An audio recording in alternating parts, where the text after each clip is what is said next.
Hey everybody, it's me, Remy, the comic book poser, and I'm here to welcome you to enter the Poserverse. We did it. We hit 100 subs. I had that very long live stream where some random folks hopped in and out, and I talked about Lord knows what, but it's there preserved on the internet for people to watch forever, so hopefully I didn't embarrass myself too much. But I gave the requirements away for what you needed to do to be eligible for the initial prize of the Dark Knight's Metal #1 variant cover. And I asked a very simple question: in what way would you consider yourself a poser when it comes to talking about or thinking about comics? And I got some really, really cool responses, and because of the way that I'm recording this, I can't put them up on the screen now, so you're going to awkwardly see me clicking back and forth between my recording window and the images, but I'll put them like here.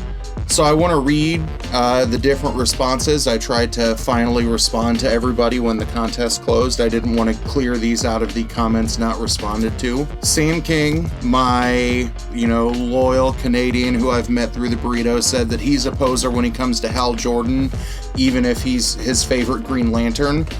That's very interesting, right? And I think that that's something that's relatable, that we all have characters that we love, but we might not be able to talk about them in depth, right? That's definitely how I feel when I talk about Booster Gold or, Namor the Submariner. It's hard for me to be able to go at length on those, so I thought that one was fairly relatable.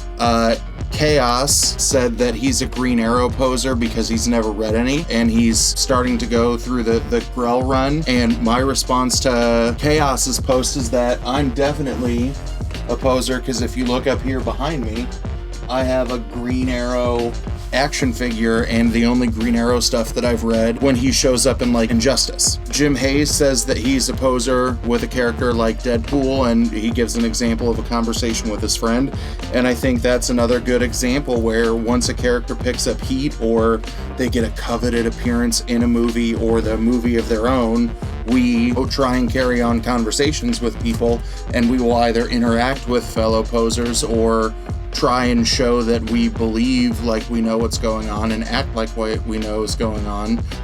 Joey Bag of Sevens gave probably what is my favorite answer, and the one that I think is the most relatable, as somebody who both, writes content on a blog and then tries to talk about comics on YouTube.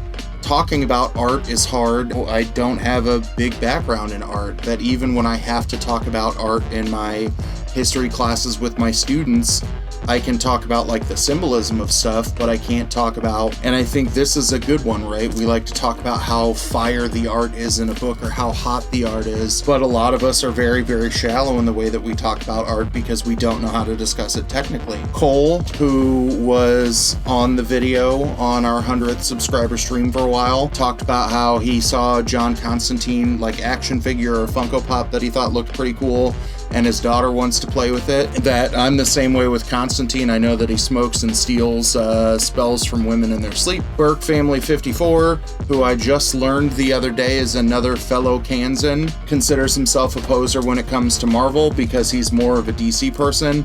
And I told him that I see myself as a poser with Marvel, and I'm more of a Marvel person than DC, because I, again, try and act like I understand the continuity and everything. But I feel the inverse of Burke there as well, that as I'm diving more and more into DC, I don't fit in there. K. Titus, who is the person from Japan who never sleeps, says a poser on characters like Hulk and Wolverine. I think that's another really kind of good example of characters that have existed forever, that there's so much going on about them, they're written about so much, they're used so much, that it's hard to be able to kind of dive all the way in on them. Nostalgia Junkies says old school Justice League, but probably a lot of other things too. Same way there. Old school Justice League is a good one. I bought that $1 reprint of Justice League #1 when it came out and got real excited. And then I'm just confused with Justice League stuff, right? I'm starting to read the new run now that I picked up the first book in this Tartarus arc. Yeah, and I'm left as an outsider. The next one, you get a lovely little exchange between the burrito, where Nick said, anything Batman pre-New 52? Yeah. Wally West, and he's trying to read the Flash. Batman, like I said earlier, is one of those hard characters that, given the just sheer breadth of different Batman titles, you know, I can read a story here or there and understand it, but I don't understand the continuity of the Batman universe, which titles or which events are considered like canon and which ones are not. And that's that. In addition to the Dark Knight's Metal #1 variant cover that I had mentioned and had up on the shelf behind me for a while as the primary prize, I also hinted to the fact that I had a couple of death metal covers that I would also give away. So one of them is going to be the A cover for #1. I know there were a lot of people who did some variant chasing for this. I've mentioned a lot, anytime I see a foil cover, a holographic cover, a lenticular cover, I like shiny covers. And then I'm giving away my favorite of the death metal variants, the Matina Superman cover, that I just think this puppy is super, super slick. So I did what, you know, most of us do when we do giveaways. I took everybody's comments, I took everybody's names, typed them into wheelofnames.com, the rigged wheel. So I'm gonna click the shuffle button 4 times. 1, 2, 3, 4. Here we go. Let's see who wins. Good luck, everybody.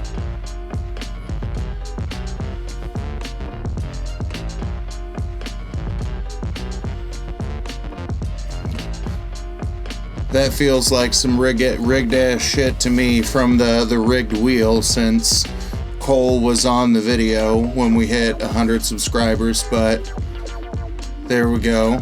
Congratulations. And as I mentioned, right now you see why the wheel is rigged. That my buddy Cole from the Comic Burrito randomly wins, and I think he rigged it because he was on the show that night.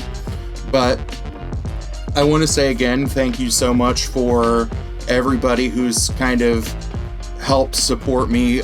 Some of you who have, you know, been well established in the comic book YouTube community for a while, that you've helped kind of push, help me get my name out there, make me feel comfortable in different live streams or chats, or, you know, just popping in and out everywhere. And that's really why I like the comic book YouTube community, that all y'all are a bunch of stand-up folks that I can say, you know, nothing but good things about. And I'm working on a giveaway for 250 and then every 250 beyond that. So I'm already at 156 subscribers now. So I got a little bit to think about what I want to do for that 250 giveaway. But you can also check out the video that I just released the other day for my 500 Twitter follower giveaway.